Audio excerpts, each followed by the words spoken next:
Happy Voice Day, everyone! The art and mechanism of vibrato. Let's dive in.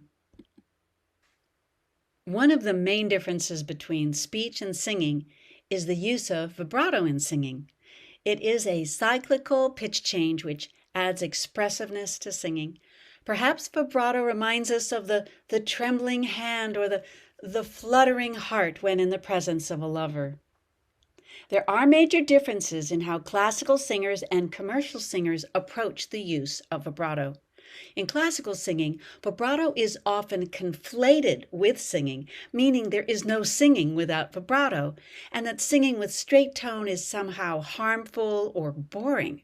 This conclusion may have arisen from the fact that vibrato does seem to have a relaxant quality on the vocal folds, specifically when singing on high notes at high volumes. Classical singers are taught that vibrato is natural and that it should not be controlled or made in any way. In commercial singing, most notes are sung in straight tone, meaning with no vibrato, just holding one pitch steady. Pop singers think of vibrato as a volitional ornament, meaning they're willing that ornament to happen. And it's most often heard on held notes and at the ends of phrases. Pitch excursion is only one element which can fluctuate in vibrato. Other elements subject to change or movement can include vocal fold adduction, resonance, slight abdominal movement, amplitude, meaning volume changes, laryngeal movement, both vertical and horizontal, thyroid and cricoid cartilage visoring, and suprahyoid and even glossus muscle fluctuations. Many singers can even control the speed of their vibrato, willing it to be faster or slower. When the CT muscle activates, it can create a fast and subtle visoring effect on the cricothyroid joint, allowing the pitch to cyclically rise and lower. The suprahyoids, meaning those muscles above the hyoid bone, may also play a part in the movement of the larynx and can move the hyoid bone in different directions, which can affect the sound of vibrato in a variety of ways. I'm currently working on researching the involvement of the suprahyoids using fine needle EMG when performing a variety of vibrato types, so I'll make sure to keep you posted on what we discover. The glossus or tongue muscles, specifically these four, genioglossus, hyoglossus, styloglossus, and palatoglossus, may play an important part in vibrato creation. Very little research has been performed on the mechanism and physiology of vibrato, so there's much to learn about how all these surrounding muscles play a part in what we hear in excellent singing. There are a number of different vibrato types. And these types can vary according to culture. And vibratos, for example, used in traditional Chinese opera sound very different from that heard in American pop music. So Chinese opera may sound like, ah, and American pop music may sound like, yeah.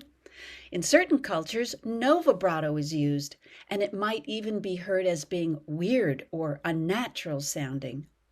There can be much individual variation between singers, and those who sing jazz should not feel required to use what I call a jazzy vibrato. A pleasing speed and style-appropriate vibrato type is fine.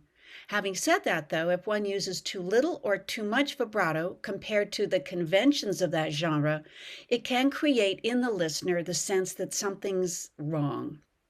Vibrato speed may be related to the human body's natural tremor rate. For example, Parkinson's disease is in the range of 4 to 6 cycles per second. Appreciation of different vibrato types is very subjective and is often based on bias created by earlier training on what a good vibrato or bad vibrato should sound like. Listeners with no musical training or bias are much less bothered by very slow or very fast vibratos. I'm often asked if a famous singer's vibrato is unhealthy, and I say that there's no such thing as an unhealthy vibrato. It may be uncontrolled or simply unattractive to you, but there is no possible danger in producing vibrato one way or another. In the literature, the range of 5 to 7 cycles per second is considered normal and desirable. But I personally believe that the window of pleasability to trained listeners is actually more narrow, in the range of 5.5 to 6.5 cycles per second. It's best that one's vibrato is felt by the listener on an emotional level rather than heard or be distracting. Typically, vibratos can range between 30 cents, meaning about a third of a semitone, up to a whole tone in either direction. More than a whole tone can be heard by some as a wobble, which is an undesirable type of vibrato. A wobble is often heard in older singers who have either an ossified cricothyroid joint or weak abdominal muscles, or both. Here are some vibrato types I've identified, and I'm sure there are others. And there are a number of vibratos that may defy classification at all.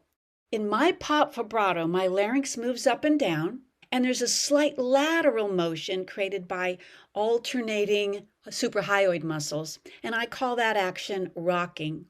And there may be slight CT visoring as well, I'm not sure. In my jazzy vibrato, I feel no lateral motion. I feel like the entire larynx is just moving up and down. But I can feel my hyoid bone moving forward rhythmically, and also can feel the under part of my tongue pushing down and then releasing upward. Here's my jazzy vibrato. Hey! So you can hear it's a very different sound. In my classical vibrato, I feel my larynx not only wiggling up and down, but I feel quite a bit of lateral movement in the larynx with alternating muscles right there. The bel canto vibrato is faster than the rocking type, and it's probably the result of less vertical motion of the larynx and more CT visoring. It's often heard in the lighter voices like sopranos and high tenors, and I can fake it, but I don't want to. I'll be playing examples for you so you can hear it for real. The warble is a very fast, shallow vibrato, but you can still hear audible pitch change, and the warble is very, very common in pop singers. My closest approximation is hee hee hee, but it's often faster than that in the recordings. Oh, this is fun. The hammer, also known as a goat, or the sheep, or a bleat, or machine gun, is an action in which the vocal folds dance in a different pattern than M1 or M2, like when we giggle. And this sound is rarely heard in recordings, especially by respected singers. The flutter is the same mechanism as the hammer, but it's softer and more airy. So it's more pleasing, it's easier on the ear. There's little to no pitch change in it, and you will hear it on occasion. It's a kind of an Irish thing, folk music thing. I've already done the wobble. Let me do it in head voice. And lastly, the amplitude vibrato, which is very rare, has no pitch change at all, but is just a pulsation of alternating louds and softs, which is the predominant characteristics, like this.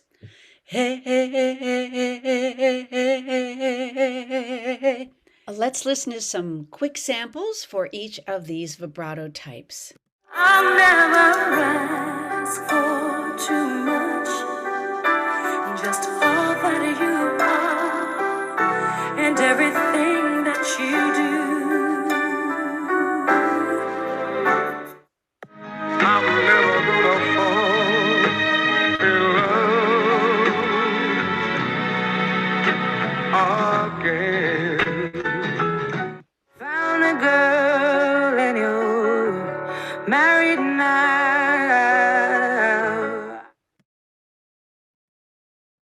Send me the clothes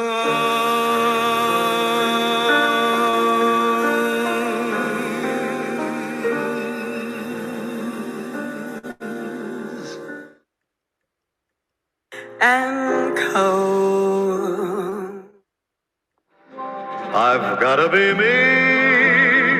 I've gotta be me.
Hondas horas de dolor.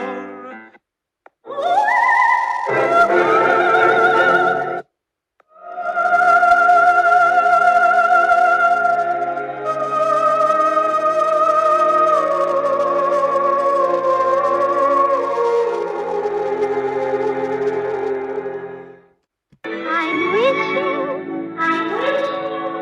for the one I love to find me today. Oh! Jolene, Jolene, Jolene, Jolene. Por ti volaré. Oh, rien de rien.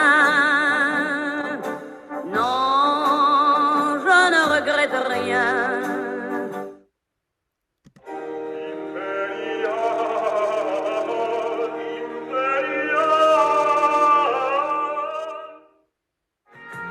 Marie si belle, Marie Messelle, Marie Chandelle, plume d'hirondelle.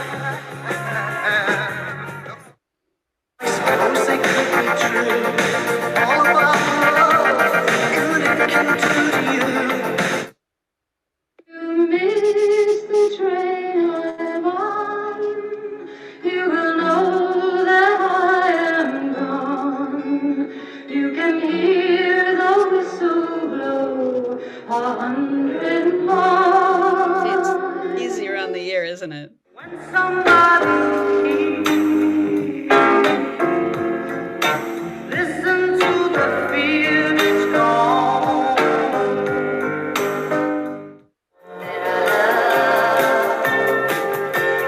To a room with some lace and paper flowers.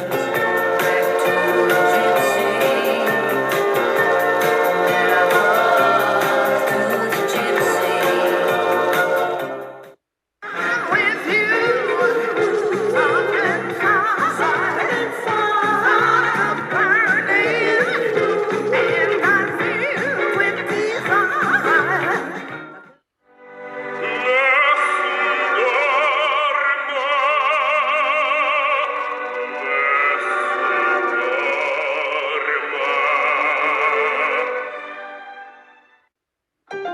You see now, life is a gamble, a bourbon on ice, a roll of the dice. You never know.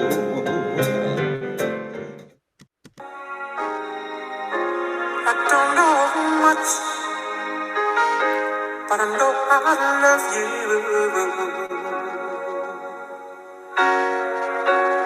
That may be all I need to know. In commercial music especially, control of straight tone to vibrato is important. Singers can practice straight tone to vibrato ratios. And here are 3 examples. 50-50, E, 20-80, E, 80-20, E, or any any ratio in between. Vibrato should not be accidental. It's too important an expressive tool to be left to chance. And while I'm here with you today, here are some of my downloadable instructional materials that are available on my website. If you'd like a PDF copy of this presentation, here is a QR code for you. And thank you for your kind attention and happy Voice Day, everybody.